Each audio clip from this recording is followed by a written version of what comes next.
दोस्तों बांग्लादेश आज क्या कर रहा है और बांग्लादेश आज क्या कह रहा है, ये दोनों ही शायद खुद बांग्लादेश के लोग नहीं समझ पा रहे हैं। रिसेंटली बांग्लादेश के ex army officers, ex serviceman इस तरह की बातें कह रहे हैं जिसे आप सुनोगे तो शॉक हो जाओगे।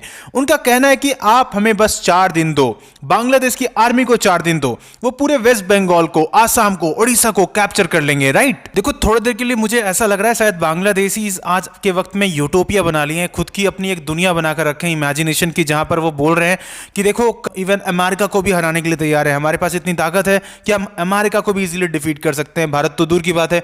इस तरह का स्टेटमेंट देना, इस तरह की बातों को सामने रखना, यह दर्शाता है कि किस तरह का इमेच्योरिटी आज दिखा रहा है बांग्लादेश।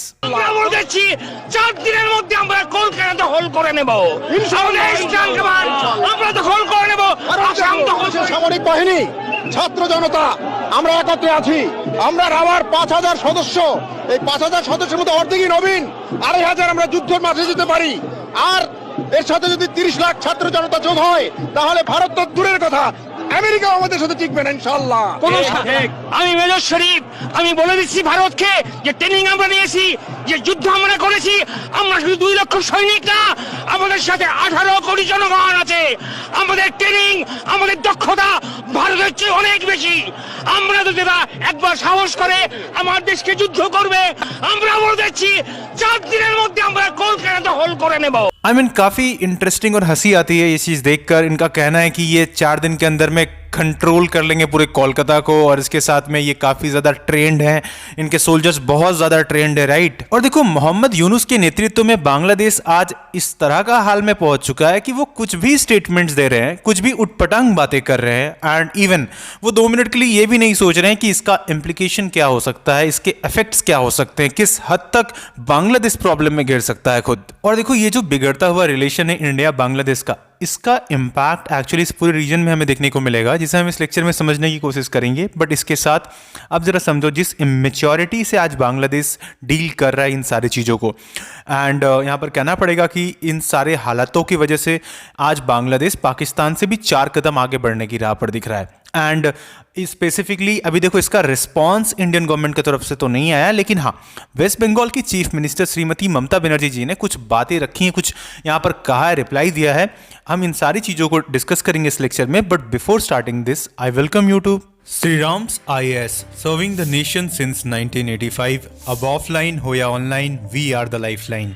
दोस्तों once there was a time जब हम सोचते थे कि Bangladesh is all together very different from Pakistan. जिस तरीके का प्रोग्रेसिवनेस, डेवलपमेंट्स देख रहे थे बांग्लादेश में, हमने सोचा था कि काफ़ी ज़्यादा आगे जाने वाला है ये देश। राइट, लेकिन ऑल टुगेदर सब चीज़ें बदल सी गई हैं। जैसे ही यहाँ पर हमें मिलिट्री टेक ओवर देखने को मिला, कूप देखने को मिला, जिसके बाद से शेख हसीना जो कि वहाँ के प्राइम मिनिस्टर थी, उन्हें देश छोड़कर जाना पड़ा। राइट, जिसके बाद से स्टूडेंट प्रोटेस्ट के नाम पर चीज़ें मानो एक हिंसा में बदल गई, काफ़ी लोगों की जान गई, काफ़ी सारे अटैक्स हुए वहाँ की माइनॉरिटी कम्युनिटीज़ के ऊपर में, और धीरे धीरे करके वहाँ के लोग, उनकी आइडियाज़ आज काफ़ी ज़्यादा एक्सट्रीम होते हुए जा रहा है, जिसका नतीजा है कि आज हमें बांग्लादेश से इस तरह के स्टेटमेंट्स, इस तरह के बयान आते हुए दिख रहे हैं जिसका एक्सपेक्टेशन किसी ने नहीं किया था। आज सिचुएशन इस हद तक खराब हो गया है कि बांग्लादेश इंडिया से वॉर तक लड़ने के लिए तैयार हो गया है। वो डायरेक्टली आमंत्रण कर रहे हैं कि चलो हम वॉर भी लड़ेंगे तुम्हारे साथ अगर जरूरत पड़ी तो। मोदी जी, अमित जी এবং রাজনাথ সিং জি, আপনারা বাংলাদেশ সেনাবাহিনী যেটা দেখেছেন 72 সালের সেই সেনাবাহিনী এখন আর নাই। আমরা এখন যুদ্ধোপযোগী এবং যে কোনো শত্রু মোকাবেলায় প্রস্তুত। আপনারা আর আস্ফালন তুলবেন না। ইস্টার্ন সেক্টর, ইস্টার্ন কমান্ড গোছানোর ভয় আমাদেরকে দেখাবেন না। শুধু আমরা সশস্ত্র বাহিনী নই, 17 কোটি जनता আছে আমাদের সাথে, আপনাদেরকে সীমান্তেই রুখে দিতে। तो देखो यहाँ पर इनका कहना है कि बांग्लादेश एक काफ़ी पावरफुल कंट्री है, आप लोग हमें कमज़ोर मत समझिए। इस तरह की बातें यहाँ पर वो कह रहे हैं। अगर आज के वक्त में हमें अगर युद्ध लड़ना पड़ा, वॉर लड़ना पड़ रहा, तो हम पहले से ही रेडी हैं। तो these kind of statements does not make sense. जैसे फॉर एग्जांपल हम जब जानते हैं कि इंडिया और बांग्लादेश का रिलेशन एक्चुअली काफ़ी कॉर्डियल था, काफ़ी अच्छा था, एंड ऑल ऑफ सडन क्योंकि यहाँ पर आपको एक अलग गवर्नमेंट देखने को मिल रहा है, एक अलग फॉर्म ऑफ गवर्नमेंट देखने को मिल रहा है। तो उस वजह से यहाँ पर उनकी आइडियोलॉजी, उनकी बातें आपको बहुत ज़्यादा डिफरेंट नजर आ रही हैं। अब देखो, इन सब पर current chief minister of West Bengal Shrimati Mamata Banerjee, उन्होंने भी जवाब दिया है कि अगर बांग्लादेश इस तरह की हरकत करेगा तो हम भी यहाँ लॉलीपॉप लेकर तो नहीं बैठे हुए हैं।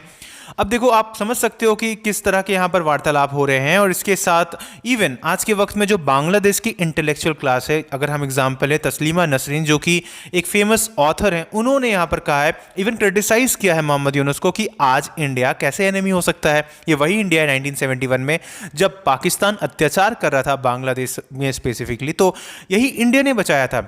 10 मिलियन से ज़्यादा रेफ्यूजीज को शेल्टर्स दिया था, फूड दिया था, राइट। हम उसी इंडिया के बारे में आज कह रहे हैं कि इंडिया खराब है, इंडिया स्पेसिफिकली हमारा एनिमी है। तो ये कहना जस्टिफाइड नहीं है। तो देखो, अभी भी ना कुछ वक्त बचा हुआ है। अगर बांग्लादेश अभी भी रुक जाता है तो चीज़ें ठीक हो सकती हैं, लेकिन क्योंकि बांग्लादेश आज रुकने को तैयार नहीं है, बांग्लादेश अपने स्टैंसेस को बदल नहीं रहा है, काफ़ी ज़्यादा एंटी इंडिया स्टैंस रख रहा है आज के वक्त में बांग्लादेश।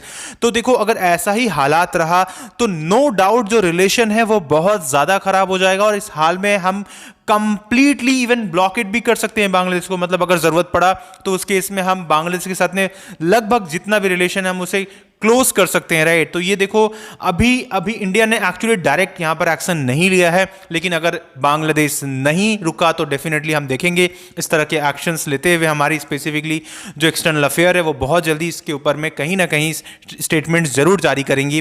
वैसे आपका क्या मानना है? क्या बांग्लादेश अगर इस तरह की हरकतें कर रहा है तो इंडिया को क्या एक्शन लेना चाहिए? क्या हमें यहाँ पर जितने भी टाइज हैं उसे फिलहाल के लिए स्थगित तौर पे कहीं ना कहीं बंद करना चाहिए? What's your opinion? Do let me know in the comment section. And दोस्तों, अगर अभी तक आपने इस चैनल को सब्सक्राइब नहीं किया है तो जल्द से जल्द कर लें इसी तरह के इन्फॉर्मेटिव लेक्चर्स के लिए। And may God bless you all.